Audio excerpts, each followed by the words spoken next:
콩나물은 몸에 좋다고 배워왔기 때문에 의심 없이 먹는 분들이 많으십니다. 그런데 요즘 들어 콩나물을 먹고 나서 속이 불편해지고 얼굴이 붓고 이유 없이 피곤해졌다는 이야기가 계속 들리고 있습니다. 이 불편함은 나이가 들어서가 아니라 함께 먹은 음식 때문일 수 있다는 생각은 거의 하지 않으십니다. 최근 의료 현장에서는 같은 콩나물 반찬을 먹었는데도 어떤 분은 멀쩡하고 어떤 분은 그날 밤 내내 속이 더부룩해지는 사례가 반복되고 있습니다. 대부분은 체질 탓이라고 넘기지만 실제로는 조합이 잘못된 경우가 많다고 전문의들 사이에서는 조심스럽게 말하고 있습니다. 콩나물은 자극이 없어서 안전하다고 믿기 쉽지만 바로 그 점 때문에 위험 신호를 놓치기 쉽습니다. 특별히 피해야 할 음식과 함께 먹을 때는 위장이 조용히 경고를 보내는데 그 신호를 나이 탓으로 오해하고 지나치는 분들이 많습니다. 중년 이후에는 몸이 예전처럼 즉각적으로 반응하지 않습니다. 그래서 위험한 조합을 먹어도 바로 탈이 나지 않고 몇 시간 뒤 혹은 다음날 천천히 신호가 나타납니다. 이때 대부분은 어제 뭘 먹었는지는 잊고 그냥 소화력이 떨어졌다고 생각해 버립니다. 콩나물은 수분이 많고 섬유질이 부드러워서 위에서 빠르게 내려가는 성질이 있습니다. 이 특성 때문에 어떤 음식과 만나느냐에 따라 위와 장에 부담을 줄 수도 있고 반대로 문제를 키울 수도 있습니다. 하지만 이런 조합 문제는 식단표 어디에도 적혀 있지 않습니다. 최근 건강 강연에서 언급된 내용에 따르면 중년 이후 소화 불편을 겪는 분들 중 상당수가 특정 음식 자체보다 함께 먹은 조합에서 문제를 겪고 있었던 것으로 관찰되고 있습니다. 그 중에서도 콩나물은 자주 먹는 음식이어서 더 위험을 인식하지 못하기 쉽다고 합니다. 문제는 이런 불편이 하루 이틀로 끝나지 않는다는 점입니다. 처음에는 속이 더부룩한 정도였다가 점점 아침에 일어나기 힘들고 얼굴이 붓고 손발이 무거워지는 식으로 이어집니다. 그런데도 많은 분들이 건강식이라고 배운 콩나물은 의심 대상에서 제외해 버립니다. 이 시점에서 대부분의 분들은 이렇게 생각하십니다. 내가 예민해진 건가? 나이가 드니 별것에도 몸이 반응하나 보다. 그래서 식습관을 바꾸기보다는 약이나 소화제에 의존하게 됩니다. 하지만 불편함은 사라지지 않고 오히려 반복됩니다. 콩나물과 함께 자주 등장하는 음식들이 있습니다. 집밥에서 빠지지 않는 반찬이고 건강에 좋다고 알려진 재료들입니다. 그래서 더더욱 경계심을 가지지 않게 됩니다. 하지만 바로 이 익숙함이 문제의 시작일 수 있습니다. 최근 자료에 따르면 중년 이후 위장 장애를 겪는 사람들 중 상당수가 특별히 자극적인 음식을 먹지 않았음에도 증상을 호소하고 있으며 공통점으로 자주 반복되는 식재료 조합이 관찰되고 있습니다. 이 조합 안에 콩나물이 포함된 경우가 적지 않다는 점은 아직 널리 알려지지 않았습니다. 지금 이 이야기가 불편하게 느껴지신다면 이미 몸이 보내는 신호를 무의식적으로 알고 있기 때문일 수도 있습니다. 평소와 똑같이 먹었는데 컨디션이 무너지는 경험을 하신 적이 있다면 그날 식탁을 한번 떠올려 보셔야 합니다. 이 영상에서는 당연하다고 믿어왔던 조합 속에 숨어있는 위험 신호를 짚어보려 합니다. 다만 지금 단계에서는 무엇을 피해야 하는지 단정하지 않습니다. 먼저 왜 이런 문제가 반복되는지 의심부터 해보셔야 합니다. 이대로 계속 먹어도 괜찮을지 아니면 이미 몸이 경고를 보내고 있는 건지 스스로에게 질문을 던져보셔야 할 시점입니다. 많은 분들이 콩나물은 해독에 좋고 속을 편하게 해준다고 알고 계십니다. 그래서 몸이 불편할수록 더 자주 찾게 됩니다. 하지만 최근 의료 현장에서는 이런 선택이 오히려 몸에 부담을 키우는 경우도 관찰되고 있습니다. 콩나물은 차가운 성질을 가진 식재료로 분류되는 경우가 많습니다. 차갑다는 말은 온도가 아니라 몸 안에서의 반응을 의미합니다. 즉, 섭취했을 때 위장의 움직임을 느리게 만들 수 있다는 뜻입니다. 이 특성은 단독으로는 큰 문제가 되지 않습니다. 문제는 같은 식탁에 올라오는 다른 음식들과의 관계입니다. 평소 아무 생각 없이 함께 먹던 반찬들이 콩나물의 성질과 겹치거나 충돌하면서 위장의 균형을 흐트러뜨리는 경우가 있습니다. 하지만 이런 반응은 통증처럼 분명하게 오지 않고 묵직한 피로감, 졸림 같은 형태로 나타납니다. 최근 자료에 따르면 중년 이후 소화 불편을 겪는 분들 중 상당수가 통증이 아니라 전신 컨디션 저하를 먼저 경험했다고 말합니다. 그래서 병원을 가도 명확한 이상을 찾지 못하고 나이 때문이라는 말을 듣고 돌아오는 경우가 반복됩니다. 이 과정에서 가장 자주 나오는 말이 있습니다. 전에는 괜찮았는데 요즘은 왜 이러는지 모르겠다는 말입니다. 이 말 속에는 중요한 힌트가 숨어 있습니다. 음식은 변하지 않았는데 몸이 변한 것이 아니라 음식 조합에 대한 몸의 반응이 달라졌을 가능성입니다. 콩나물은 거의 매일 먹을 수 있는 재료입니다. 국으로, 무침으로, 볶음으로 형태도 다양합니다. 그래서 어떤 날 컨디션이 무너졌을 때 그 원인으로 의심하기가 가장 어려운 음식이기도 합니다. 항상 거기에 있었기 때문입니다. 전문의들 사이에서는 이런 표현을 씁니다. 자주 먹는 음식일수록 문제를 늦게 발견한다는 말입니다. 몸은 계속 신호를 보내지만 머릿속에서 이미 안전하다고 분류해둔 음식은 의심 대상에서 빠지기 때문입니다. 이 때문에 어떤 분들은 몇 달 동안 같은 패턴의 불편을 반복합니다. 아침에 일어나기 힘들고 식후에 졸음이 쏟아지고 배는 부르지 않은데 속은 묵직한 상태가 이어집니다. 그러면서도 식단은 거의 바꾸지 않습니다. 지금 이 시점에서 중요한 것은 정답을 찾는 것이 아니라 의심하는 습관입니다. 콩나물 자체가 문제가 아니라 특정 상황, 특정 음식과 만났을 때 문제가 될 수 있다는 가능성을 열어 두셔야 합니다. 아직 무엇이 위험한지 말하지 않았지만 적어도 이것만은 분명합니다. 몸이 보내는 반복적인 신호를 나이로만 해석하는 순간 원인은 더 깊이 숨어버린다는 점입니다. 이런 상태가 반복되면 많은 분들이 밤에 특히 힘들어집니다. 낮에는 참고 버티다가도 밤이 되면 속이 더 답답해지고 괜히 불안해지면서 잠이 잘 오지 않습니다. 그런데도 대부분은 음식 때문이라고는 연결하지 않습니다.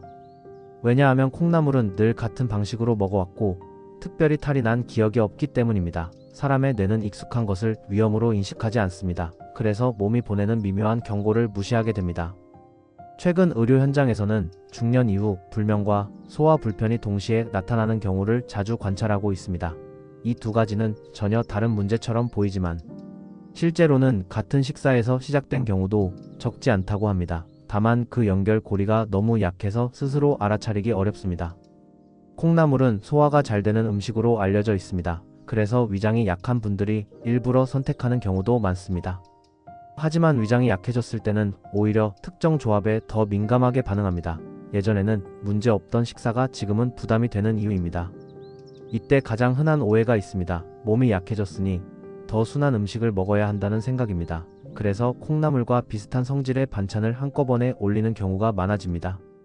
그 결과 위장은 쉬기는커녕 더 혼란스러운 자극을 받게 됩니다. 이런 식사가 며칠만 반복돼도 몸은 작은 변화를 보이기 시작합니다. 아침에 일어나면 입맛이 없고 식사를 해도 기운이 잘 차지 않고 이유 없이 짜증이 늘어납니다. 그런데도 검사에서는 이상이 없다는 말을 듣습니다. 전문의들 사이에서는 이런 상황을 조용한 누적이라고 표현합니다. 큰 문제는 아니지만 작은 부담이 계속 쌓이면서 몸 전체의 균형을 무너뜨리는 과정입니다. 이때 원인을 정확히 짚지 못하면 불편함은 점점 일상이 됩니다. 지금 이 단계에서 가장 위험한 것은 괜찮겠지라는 생각입니다.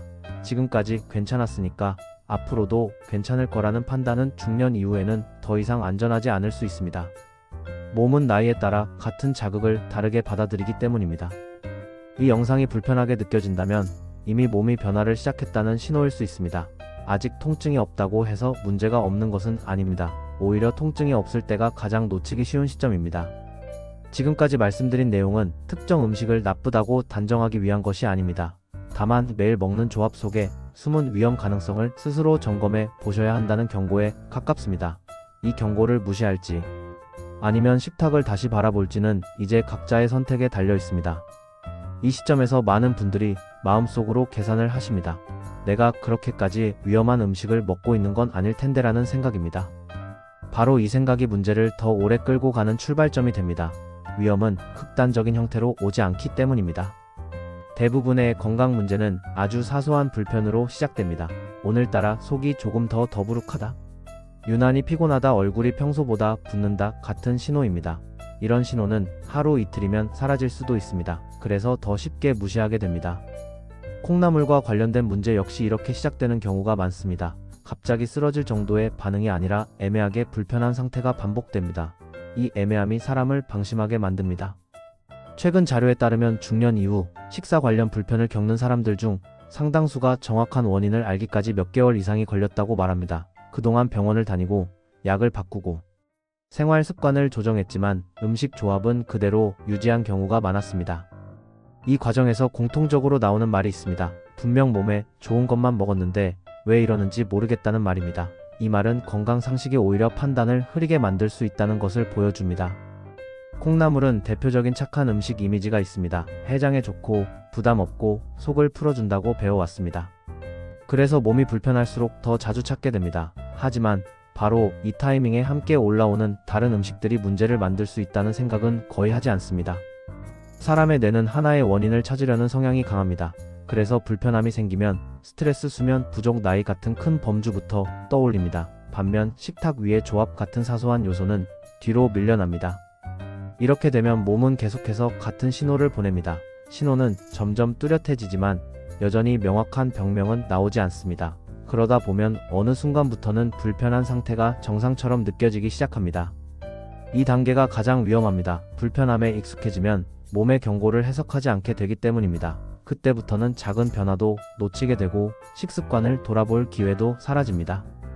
지금 이 이야기가 낯설지 않다면 이미 비슷한 경험을 하고 계실 가능성이 높습니다. 아직 원인을 말하지 않았음에도 마음속에서 특정 식사가 떠오르고 있다면 그 기억을 그냥 흘려보내지 마셔야 합니다. 여기까지는 해결책을 말하기 위한 단계가 아닙니다. 지금은 오직 의심과 경계만이 필요합니다. 안전하다고 믿어 온 식탁 위 조합이 정말 지금의 몸에도 안전한지 스스로 질문을 던져 보셔야 할 시점입니다. 이미지 프롬프트 5. 아침이 되면 전날 밤의 불편함은 어느 정도 가라앉아 있습니다. 그래서 많은 분들이 역시 별일 아니었구나 하고 넘기십니다. 하지만 몸은 이미 기억을 하고 있습니다. 같은 조합이 반복되면 같은 반응을 준비합니다. 이렇게 며칠이 지나면 불편함은 더 이상 특별한 사건이 아니라 일상의 일부가 됩니다. 아침에 입맛이 없는 것도 식후에 졸린 것도 원래 그런 것처럼 받아들이게 됩니다. 그리고 이 시점부터 몸의 기준선 자체가 낮아집니다. 최근 의료 현장에서는 이런 변화를 특히 중년 이후에서 많이 관찰하고 있습니다. 예전에는 하루 컨디션이 기본적으로 안정돼 있었는데 어느 순간부터는 괜찮은 날보다 애매한 날이 더 많아졌다는 호소가 늘고 있습니다. 이때 중요한 점은 몸이 갑자기 나빠진 것이 아니라는 사실입니다.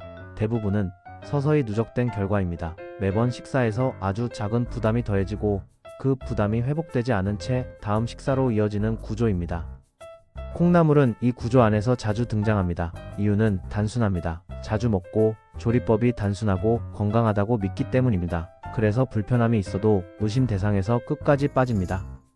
전문의들 사이에서는 이런 말을 합니다. 가장 마지막에 의심되는 음식이 가장 자주 먹는 음식일 수 있다는 말입니다. 몸은 이미 그 음식에 반응하고 있지만 머릿속 인식이 따라오지 못하는 상황입니다. 이렇게 되면 사람은 점점 자신의 몸 감각을 신뢰하지 않게 됩니다. 느낌보다 상식을 믿게 되고 경험보다 정보를 우선하게 됩니다. 그 결과 몸의 신호는 점점 더 강해져야만 인식됩니다. 그때 나타나는 것이 이유 없는 피로감, 집중력 저하, 감정 기복 같은 전신 증상입니다. 이 단계에서는 더 이상 소화 문제로만 느껴지지 않습니다. 삶의 질 전체가 흔들리기 시작합니다. 하지만 여기서도 많은 분들이 식단을 근본적으로 의심하기보다는 보조제나 약을 추가하는 방향을 선택합니다. 뭔가를 더 먹어서 해결하려는 선택입니다. 이 선택이 항상 나쁜 것은 아니지만 원인을 가린 채로 덮어두는 결과가 될 수도 있습니다. 지금까지 말씀드린 흐름은 특정한 한 사람의 이야기가 아니라 중년 이후 많은 분들에게서 반복적으로 관찰되는 패턴입니다. 그래서 더더욱 개인의 체질 문제로만 치부되기 쉽습니다. 이제 중요한 질문을 하나 던져야 할 시점입니다. 지금 느끼는 이 애매한 불편함이 정말 나이 때문인지 아니면 매일 반복되는 식탁 위 선택 때문인지 스스로에게 솔직하게 물어보셔야 합니다.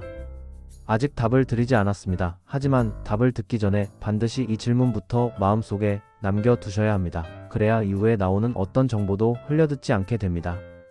이미지 프롬프트 6. 사람은 불편함이 생기면 본능적으로 이유를 단순화하려고 합니다.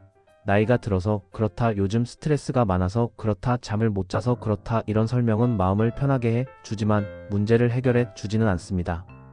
특히 음식과 관련된 문제는 더 복잡하게 느껴집니다. 매일 먹는 것 하나하나를 의심해야 한다는 생각 자체가 피곤하기 때문입니다. 그래서 대부분은 차라리 나를 탓하는 쪽을 선택합니다. 내 몸이 예민해졌다고 결론을 내려버립니다. 최근 의료 현장에서는 이런 자기 합리화가 문제를 더 키우는 경우를 자주 보고하고 있습니다. 몸의 반응은 분명히 달라졌는데 생활 패턴은 그대로 유지되면서 불편함만 누적되는 구조입니다. 이 과정에서 음식 조합은 끝까지 검토되지 않는 경우가 많습니다. 콩나물은 그 중에서도 가장 안전하다고 여겨지는 재료 중 하나입니다. 그래서 문제의 중심에 놓이기 어렵습니다. 하지만 바로 그 이유 때문에 반복되는 신호를 가장 오래 무시하게 만드는 음식이 되기도 합니다. 이쯤 되면 많은 분들이 이렇게 묻고 싶어집니다. 그렇다면 콩나물을 먹지 말아야 한다는 말이냐는 질문입니다. 하지만 지금 단계에서 그런 결론을 내리는 것은 오히려 또 다른 함정입니다. 문제는 늘 하나의 선택이 아니라 선택이 겹치는 방식에 있기 때문입니다. 몸은 단일 자극보다 동시에 들어오는 자극에 훨씬 민감하게 반응합니다. 각각은 괜찮아 보이지만 함께 들어왔을 때 균형이 깨지는 경우가 많습니다. 이 균형은 젊을 때보다 중년 이후에 훨씬 쉽게 무너집니다. 이 때문에 예전에는 아무 문제 없던 식사가 어느 날부터 부담으로 바뀌는 순간이 찾아옵니다. 이 변화는 갑작스럽지 않습니다. 아주 서서히 진행되기 때문에 본인이 알아차렸을 때는 이미 꽤 진행된 상태인 경우도 많습니다. 여기서 중요한 점은 몸이 보내는 신호를 틀렸다고 단정하지 않는 것입니다. 몸은 거짓말을 하지 않습니다. 다만 그 신호가 크지 않을 뿐입니다. 그 작은 신호를 무시하는 습관이 쌓이면 나중에는 더 큰 신호로 돌아옵니다. 지금까지 이야기한 흐름에서 한 가지 공통점이 있습니다. 모두가 원인을 확정짓기 전에 너무 빨리 안심해 버린다는 점입니다. 괜찮겠지라는 판단이 반복될수록 몸은 더 강한 방식으로 말할 수밖에 없습니다. 이 영상이 계속 마음에 남는다면 이미 무의식적으로 경고를 느끼고 계신 것일 수 있습니다. 아직 불편함이 견딜만하다고 느껴질 때가 가장 중요한 시점입니다. 이때 방향을 잘못 잡으면 불편함은 습관이 되어 버립니다. 이제 다음으로 넘어가기 전에 한 가지만 분명히 해 두셔야 합니다. 지금까지의 이야기는 공포를 주기 위한 것이 아니라 스스로의 식탁을 다시 보게 만들기 위한 준비 단계입니다. 이 준비가 되어 있지 않으면 어떤 정보도 그냥 지나쳐 버리게 됩니다. 이제 많은 분들이 병원을 떠올리십니다. 검사를 해봐야 하나, 약을 바꿔야 하나, 이런 생각이 듭니다. 실제로 최근 의료 현장에서는 명확한 이상 수치가 없는데도 불편함을 호소하는 중년 환자가 늘고 있다고 합니다. 검사를 하면 대부분 정상 범위라는 말을 듣습니다. 그러면 마음은 잠시 놓이지만 몸의 불편함은 그대로 남아 있습니다. 이 간극이 사람을 더 혼란스럽게 만듭니다. 문제가 없다는데 나는 왜 계속 불편한지 이해가 되지 않기 때문입니다. 이때 가장 많이 듣는 설명이 있습니다. 아직 병으로 분류할 단계는 아니라는 말입니다.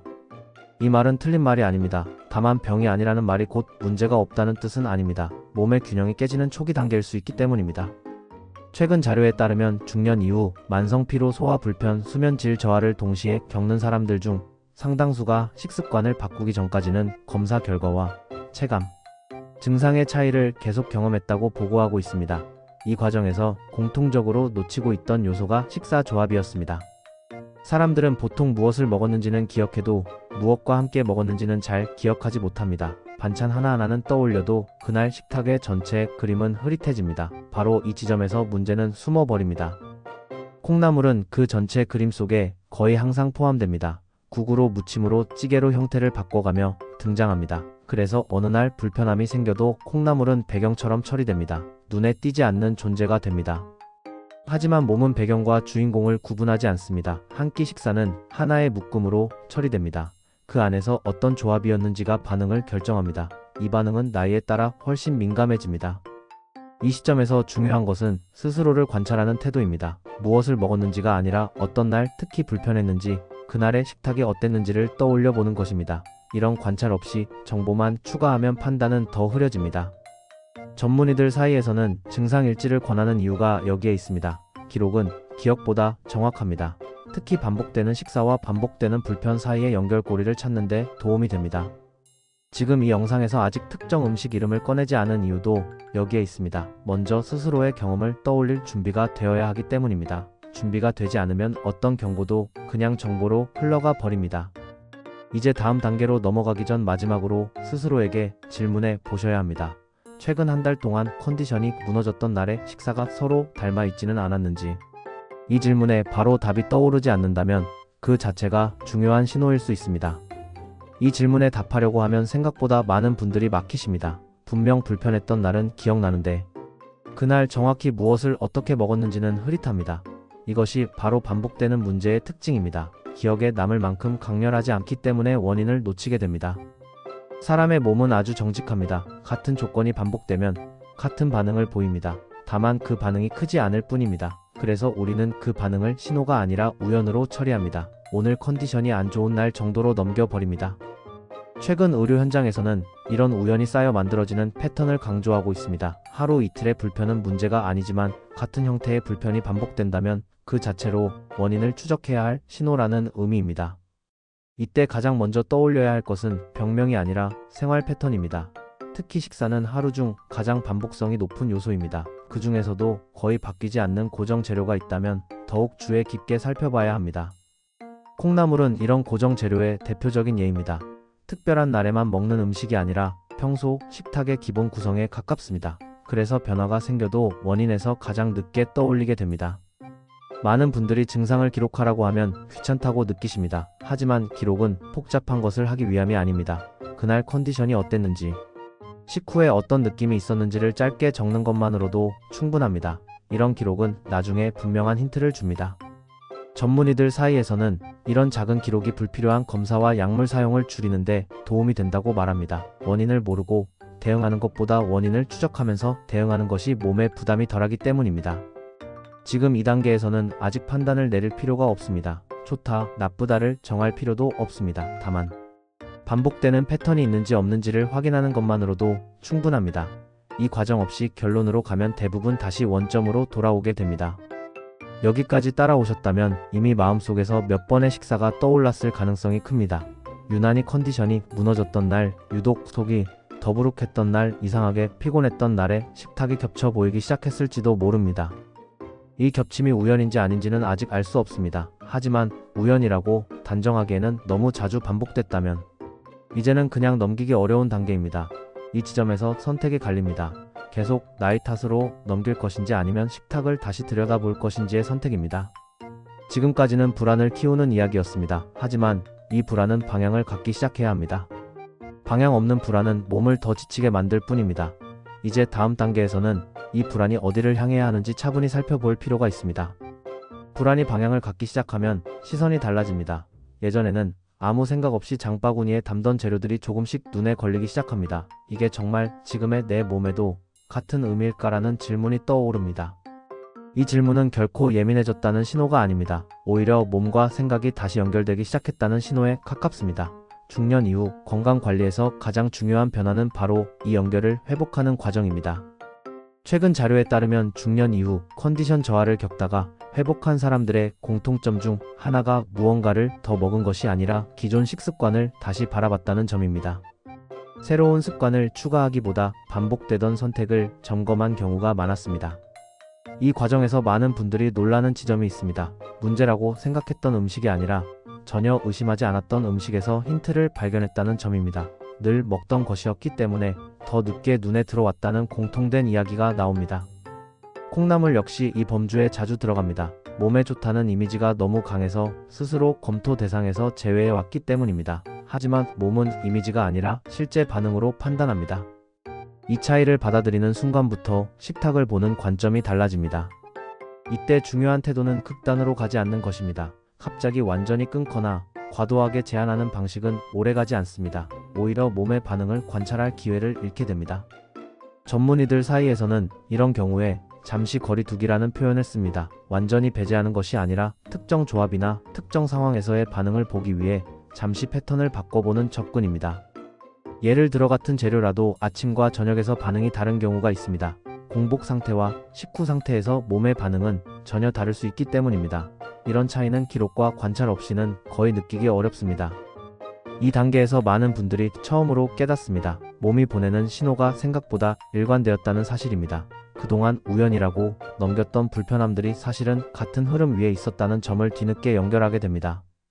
이 연결이 시작되면 불안은 점점 구체적인 질문으로 바뀝니다. 왜 하필 이 조합이었을까? 왜 예전에는 괜찮았을까? 이런 질문은 두려움을 키우기보다 이해를 향하게 합니다. 지금까지의 과정은 아직 해답을 제시하지 않았음에도 이미 변화를 만들고 있습니다. 아무 생각 없이 먹던 식사가 생각을 동반한 선택으로 바뀌고 있기 때문입니다. 이 변화가 앞으로의 방향을 결정하게 됩니다. 이제 다음 단계에서는 이 흐름을 더 구체적으로 살펴볼 필요가 있습니다. 다만 그 전에 반드시 기억하셔야 할 것이 있습니다. 모든 사람에게 같은 기준은 적용되지 않는다는 점입니다. 이 점을 이해하지 않으면 오히려 혼란이 커질 수 있습니다. 이 지점에서 꼭 짚고 넘어가야 할 부분이 있습니다. 같은 음식을 먹어도 반응이 다른 이유입니다. 옆 사람은 아무렇지 않은데 나만 불편해지는 상황은 생각보다 흔합니다. 이때 많은 분들이 내가 유난한가라는 결론을 먼저 내립니다. 하지만 최근 의료 현장에서는 이런 개인차를 아주 자연스러운 현상으로 보고 있습니다. 나이, 체력, 소화력, 생활 리듬에 따라 같은 자극도 전혀 다르게 처리되기 때문입니다. 그래서 누군가에게 괜찮은 조합이 나에게는 부담이 될 수 있습니다. 특히 중년 이후에는 이 개인차가 더 커집니다. 젊을 때는 웬만한 조합도 몸이 빠르게 회복했지만 지금은 회복 속도 자체가 달라집니다. 이 차이를 인정하지 않으면 계속해서 과거 기준으로 현재 몸을 판단하게 됩니다. 이 과정에서 흔히 나오는 오해가 있습니다. 남들이 다 먹는데 나만 문제 삼는 건 과하다는 생각입니다. 하지만 건강은 평균이 아니라 개인의 상태를 기준으로 봐야 합니다. 평균은 참고일 뿐 기준이 될 수는 없습니다. 콩나물과 관련된 불편 역시 이 개인차의 영역에 들어갑니다. 누군가는 아무 문제 없이 잘 먹지만 누군가는 특정 상황에서 반복적인 부담을 느낄 수 있습니다. 이 차이를 이해하지 않으면 계속해서 스스로를 의심하게 됩니다. 전문의들 사이에서는 이런 말을 자주 합니다. 내 몸의 기준을 다시 설정해야 할 나이라는 표현입니다.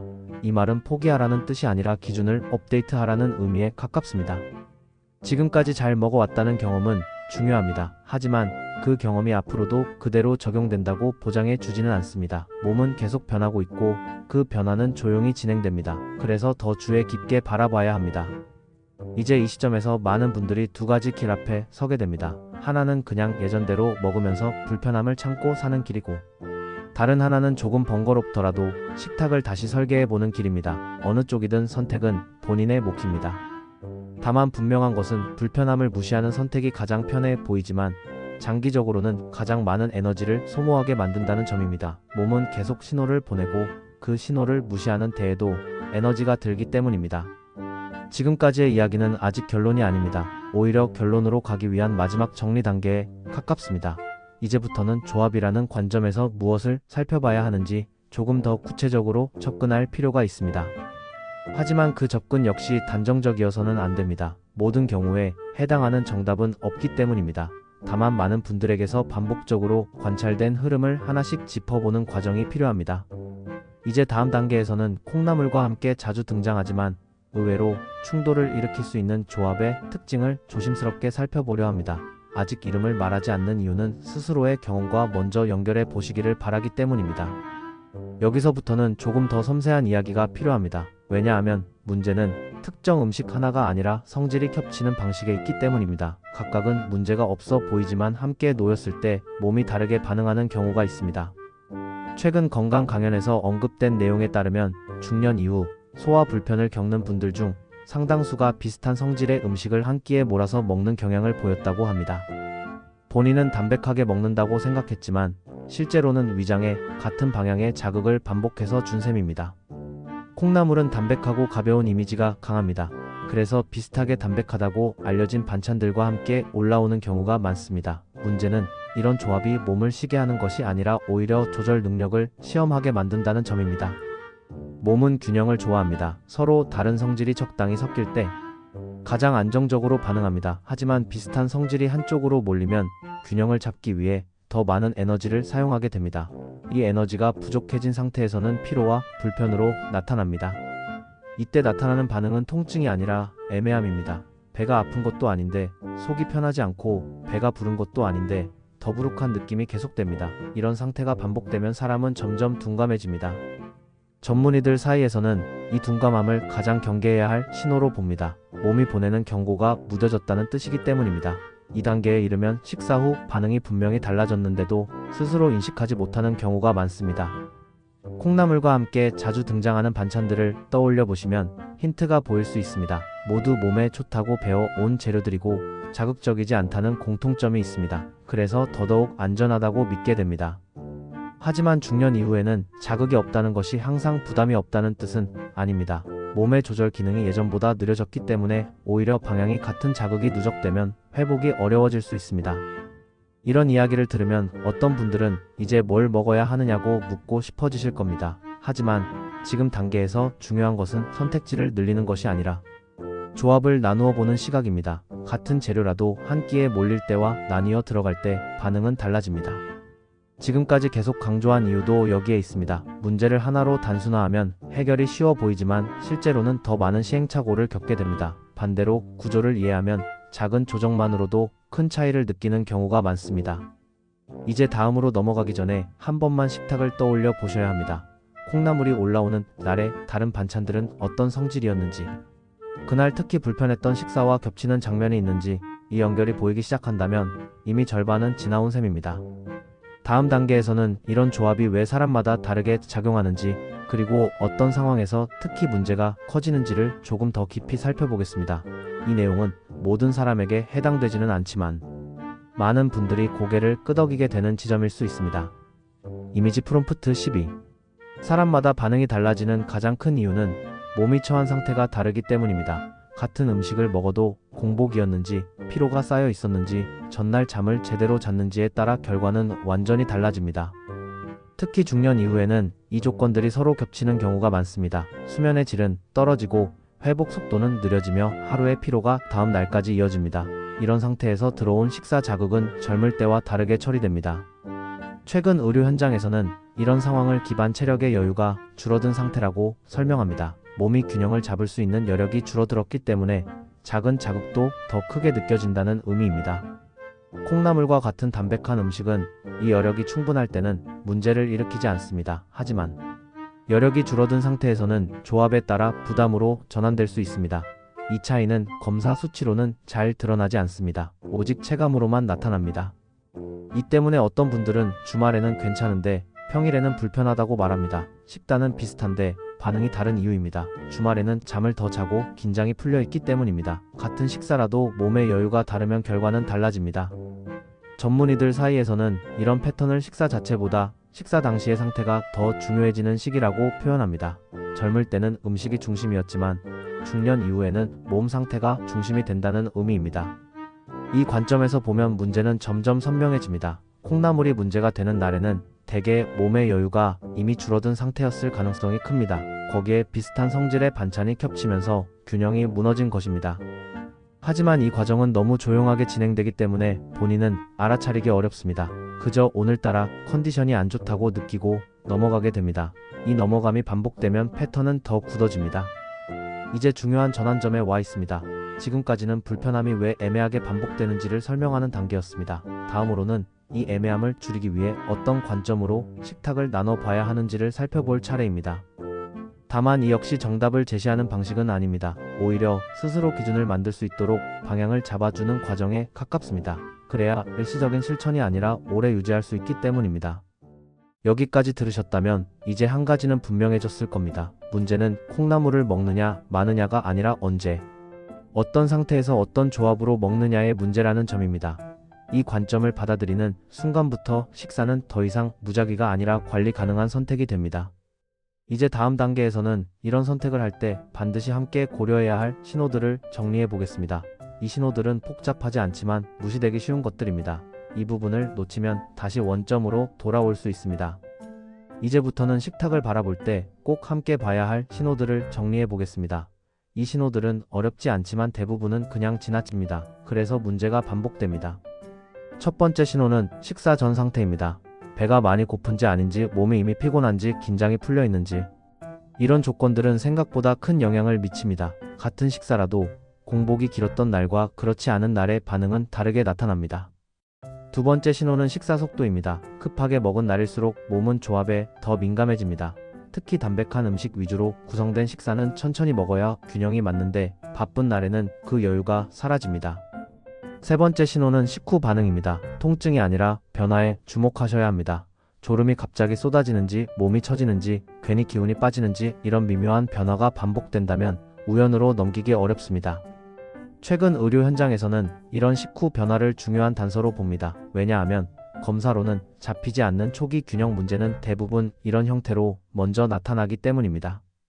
네 번째 신호는 다음날 아침입니다. 전날 식사가 맞지 않았던 경우, 아침에 일어나기 유난히 힘들거나 입맛이 없거나 몸이 무거운 느낌이 남아있는 경우가 많습니다. 이 역시 날 탓으로 넘기기 쉬운 신호입니다. 콩나물과 관련된 불편을 겪는 분들의 이야기를 들어보면 이 네 가지 신호 중 두 가지 이상이 겹치는 경우가 많습니다. 하나만 보면 애매하지만 겹치면 분명한 패턴이 됩니다. 여기서 중요한 점은 완벽하게 지키려 하지 않는 것입니다. 모든 신호를 매번 점검할 필요는 없습니다. 다만 불편이 반복되는 시기에만이라도 이 기준으로 식사를 돌아보면 충분합니다. 이런 관찰이 쌓이면 어느 순간부터 스스로 감이 생깁니다. 오늘은 이 조합이 부담이 될 것 같다는 느낌입니다. 이 느낌은 막연한 예감이 아니라 이전 경험이 축적된 결과입니다. 전문의들 사이에서는 이런 감각을 회복하는 것이 중년 이후 건강 관리의 핵심이라고 말합니다. 남들이 정해준 기준이 아니라 내 몸의 반응을 기준으로 선택하는 단계로 넘어가는 것입니다. 지금까지의 흐름을 정리해보면 하나의 결론에 가까워집니다. 몸은 이미 답을 알고 있었지만 우리가 그 답을 듣지 않았을 뿐입니다. 반복되는 신호를 무시하지 않는 순간부터 선택지는 달라집니다. 이제 다음 단계에서는 지금까지의 이야기를 토대로 어떤 식으로 식사를 나누고 조정해야 부담을 줄일 수 있는지 방향을 잡아보겠습니다. 이 단계에서는 두려움을 줄이고 실천 가능성을 높이는 데 초점을 맞출 것입니다. 하지만 그 전에 한 가지만 기억해 두셔야 합니다. 지금 느끼는 불편함은 실패의 신호가 아니라 기준을 바꿔야 할 시점이 왔다는 알림에 가깝다는 점입니다. 이 알림을 어떻게 받아들이느냐에 따라 앞으로의 컨디션은 충분히 달라질 수 있습니다. 이제부터는 불안을 줄이면서도 실천할 수 있는 방향을 이야기해야 할 단계입니다. 여기서 중요한 것은 뭘 더 먹느냐가 아니라 어떻게 나누느냐입니다. 많은 분들이 이 지점에서 생각을 바꾸고 나서 부담이 줄었다고 말합니다. 식사를 나눈다는 것은 끼니를 줄이라는 뜻이 아닙니다. 한 끼에 들어가는 성질의 방향을 나눈다는 의미입니다. 특히 콩나물처럼 담백한 성질의 음식이 들어가는 날에는 비슷한 성질의 반찬을 동시에 많이 올리지 않는 것이 핵심입니다. 최근 의료 현장에서는 중년 이후 식사 조정에서 가장 효과적이었던 방법으로 한 끼 단순화가 자주 언급됩니다. 반찬 수를 줄이고 조합을 단순하게 만드는 방식입니다. 이렇게 하면 몸의 반응을 관찰하기도 훨씬 쉬워집니다. 이때 많은 분들이 걱정합니다. 이렇게 먹으면 영양이 부족해지지 않느냐는 질문입니다. 하지만 실제로는 하루 전체를 기준으로 보면 균형은 충분히 맞출 수 있습니다. 한 끼에 모든 것을 해결하려는 생각이 오히려 부담을 키웠던 경우가 많습니다. 콩나물이 들어간 식사는 그 자체로는 문제가 되지 않는 경우가 많습니다. 다만 그날 몸 상태가 좋지 않거나 피로가 쌓여 있을 때는 조합을 더 단순하게 가져가는 것이 도움이 됩니다. 이 선택만으로도 식후 반응이 달라졌다는 이야기를 자주 듣게 됩니다. 전문의들 사이에서는 이런 접근을 몸의 여유를 확보하는 식사라고 표현합니다. 위장이 복잡한 계산을 하지 않아도 되도록 도와주는 방식입니다. 여유가 생기면 회복도 빨라집니다. 여기서 중요한 점은 완벽한 규칙을 만들지 않는 것입니다. 오늘은 괜찮았는데 내일은 부담이 될 수 있습니다. 그래서 고정된 규칙보다 조정 가능한 기준을 만드는 것이 현실적입니다. 이 기준은 아주 단순해도 됩니다. 오늘 내가 피곤한지 식사를 급하게 해야 하는지, 이런 조건이 겹친 날에는 조합을 줄이고 그렇지 않은 날에는 조금 더 자유롭게 선택하는 방식입니다. 이렇게 접근하면 식사는 통제가 아니라 선택이 됩니다. 억지로 참거나 제한하는 느낌이 줄어들고 몸의 반응을 보면서 자연스럽게 조정하게 됩니다. 이 과정이 쌓이면 불안도 함께 줄어듭니다. 지금까지 이야기한 흐름을 보면 콩나물과의 관계도 달라집니다. 무조건 피해야 할 음식이 아니라 상황에 따라 다르게 대해야 할 재료로 인식이 바뀝니다. 이 인식 변화가 가장 큰 전환점입니다. 이제 마지막 단계에서는 지금까지의 내용을 정리하면서 꼭 기억해야 할 행동 기준을 정리해 보겠습니다. 그리고 이 기준을 일상에서 어떻게 유지할 수 있는지 자연스럽게 연결해 보겠습니다. 지금 이 순간에도 몸은 계속 신호를 보내고 있습니다. 그 신호를 부담으로 느낄지 아니면 안내로 받아들일지는 지금의 선택에 달려 있습니다. 같은 식탁, 같은 반찬, 같은 시간에 식사를 했는데 결과는 전혀 다르게 나타나는 경우가 실제로 많습니다. 한 사람은 식사 후에도 편안한데 다른 한 사람은 속이 묵직해지고 기운이 급격히 떨어집니다. 이런 장면은 최근 의료 현장에서 반복적으로 관찰되고 있습니다. 최근 자료에 따르면 부부나 가족 중 한 사람만 지속적으로 식후 불편을 호소하는 사례가 적지 않다고 합니다. 주변에서는 같은 걸 먹었는데 왜 유독 너만 그러냐는 말을 쉽게 합니다. 이 말이 문제를 더 복잡하게 만듭니다. 실제 사례를 보면 차이가 분명합니다. 평소 수면이 부족하고 하루 종일 긴장 상태에 있던 사람은 콩나물이 포함된 담백한 식사를 한 뒤 오히려 더 피곤해졌습니다. 반면 충분히 쉬고 여유가 있던 사람은 같은 식사에서도 큰 반응이 없었습니다. 이 차이는 음식의 문제가 아니라 음식이 들어간 순간의 몸 상태에서 갈렸습니다. 몸의 여유가 줄어든 상태에서는 조합의 영향이 훨씬 크게 나타납니다. 이때 불편함은 통증이 아니라 무기력, 졸림, 집중력 저하로 나타나는 경우가 많습니다. 반대로 같은 콩나물 식사를 했어도 그날 컨디션이 비교적 안정적이었던 사람은 별다른 불편을 느끼지 않았습니다. 그래서 주변에서는 음식은 문제가 없다고 결론을 내려버립니다. 하지만 실제로는 조건이 달랐을 뿐입니다. 실패 사례를 보면 공통점이 있습니다. 불편함이 있었음에도 식단을 전혀 조정하지 않았다는 점입니다. 약을 바꾸거나 보조제를 추가했지만 식사 조합은 그대로 유지했습니다. 그 결과 불편함은 줄지 않고 오히려 반복 주기가 짧아졌습니다. 반면 성공 사례에서는 접근이 달랐습니다. 같은 음식을 완전히 끊지 않았습니다. 대신 몸이 피곤한 날에는 조합을 단순하게 가져가고 여유가 있는 날에만 평소 식단을 유지했습니다. 이 작은 차이가 식후 반응을 크게 바꿨습니다.